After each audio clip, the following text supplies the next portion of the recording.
if you have been making your CV using ChatGPT, I mean, I've seen so many of you. Yes, you, Emeka, Nkechi, Ngozi.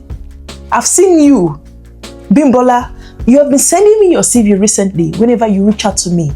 And most of the CVs have been constructed using ChatGPT. Guy, sister, brotherly, I tell you that you're only deceiving yourself.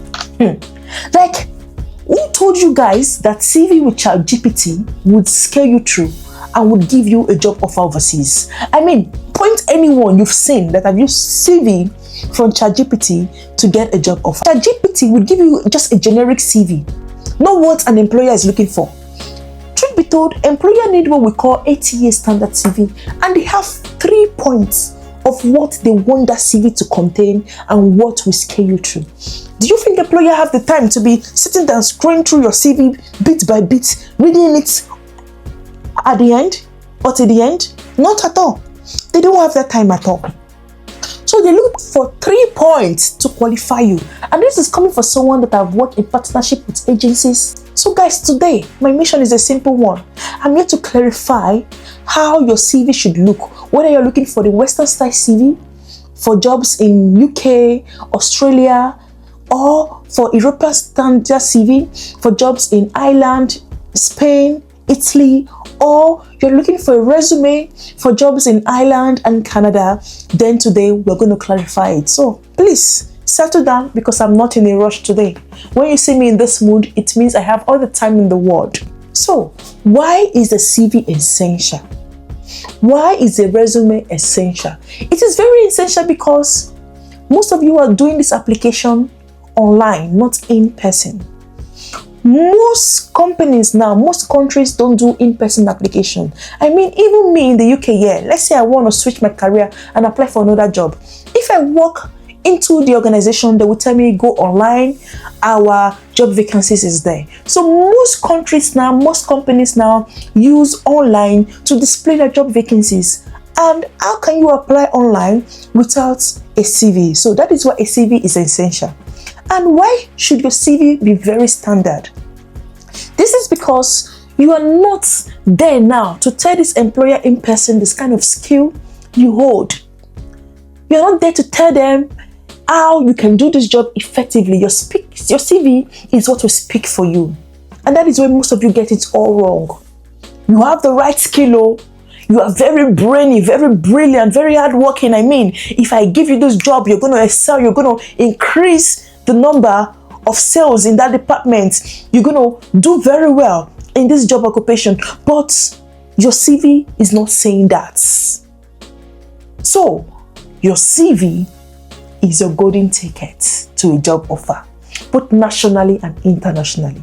Now, let's start first of all from how a Western style CV should look like. Let's use UK as an instance. UK, very simple CV, maximum 2 pages. Please let this sink in. Maximum 2 pages. Most of you, your CV is about 5 pages, 4 pages. What for? You will put your family problem inside that CV, your life history inside that CV. No.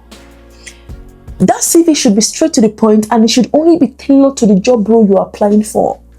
Meaning, you want to apply for a care job, please don't put Titi Lola, you can hear me, oh. Titi, you can hear me.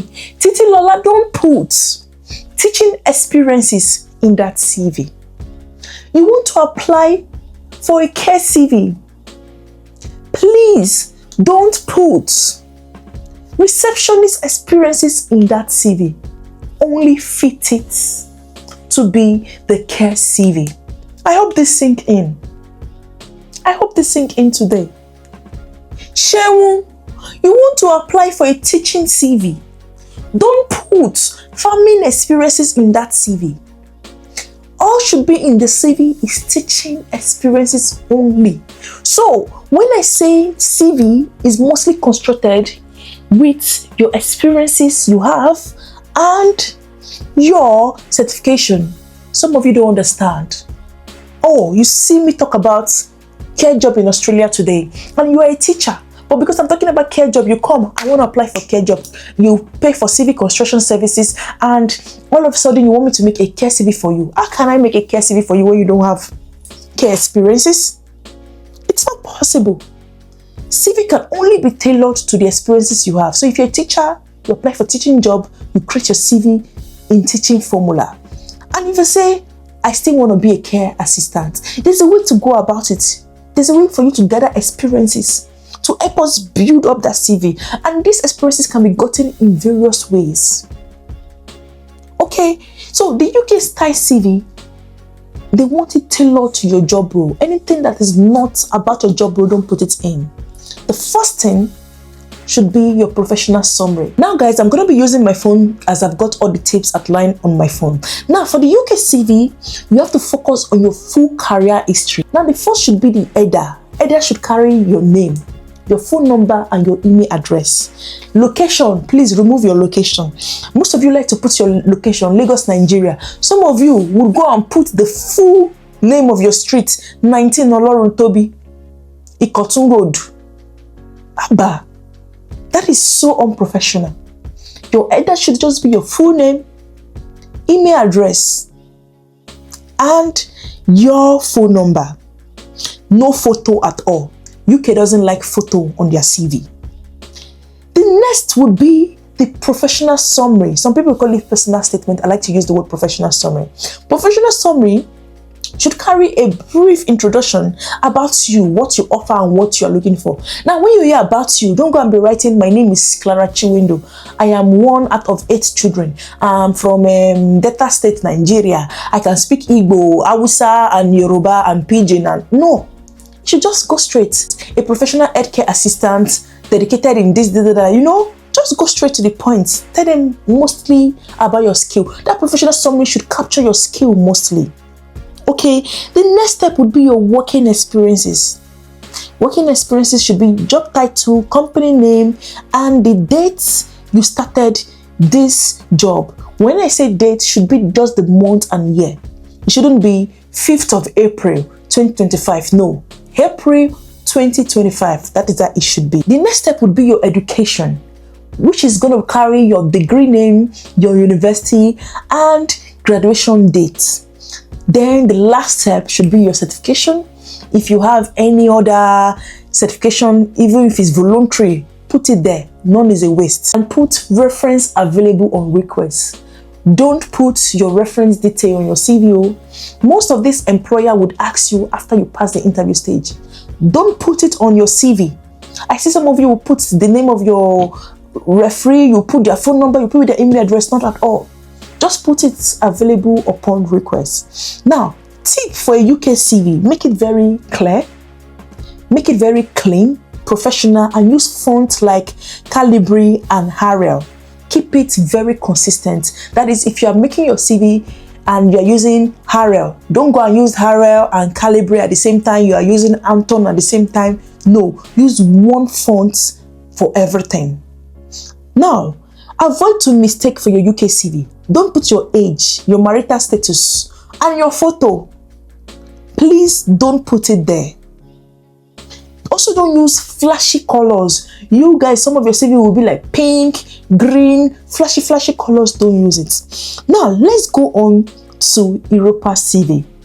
Europass CV can be used for countries in the EU nations like Malta, Spain, Italy, Luxembourg. Those are European countries and so many of them.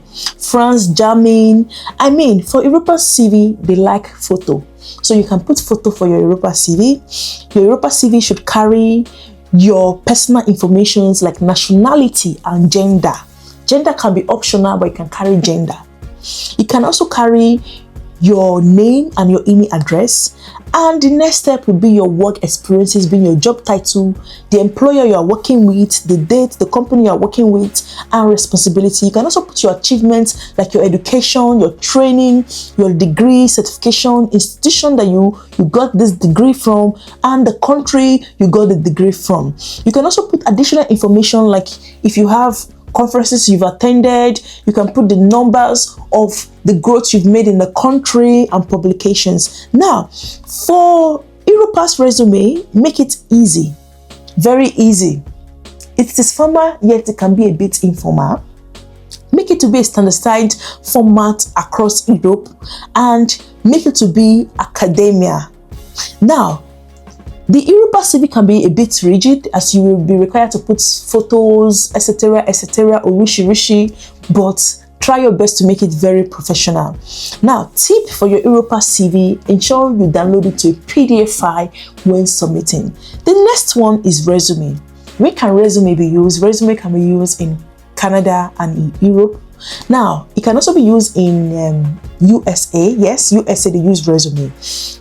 For resume, you put your header, you put your name, your email, your phone number, your LinkedIn. If you have a LinkedIn address, you put in your LinkedIn, or you can put your portfolio. No photo at all. And resume should just be a page. I know it is so hard to put all your experiences in one page, but you can narrow it down to the most relevant. It should be just a page and it should be in bullet points. Remember to tailor your CV to every job role you are applying for. So that is it for UK CV, Europass CV, and the resume. Now for cover letter should just be very simple. I will try my best to create a time to talk about cover letter, but I don't want this video to be lengthy. I believe it's already lengthy enough. So let me know, guys, if this video helps you. What did you take from it? Have you have any question? You've got any question? Leave in the comment section. I will try my best to reply them. You can also book a CV construction service with me if you want a perfect CV. You can reach me via my email address or reach me via Instagram. Go straight to the point. Clara, I need a CV, and I will make you one. Thank you so much once again for tuning in. Don't forget to like this video, subscribe to this channel, watch this video next on how to make CV for care jobs.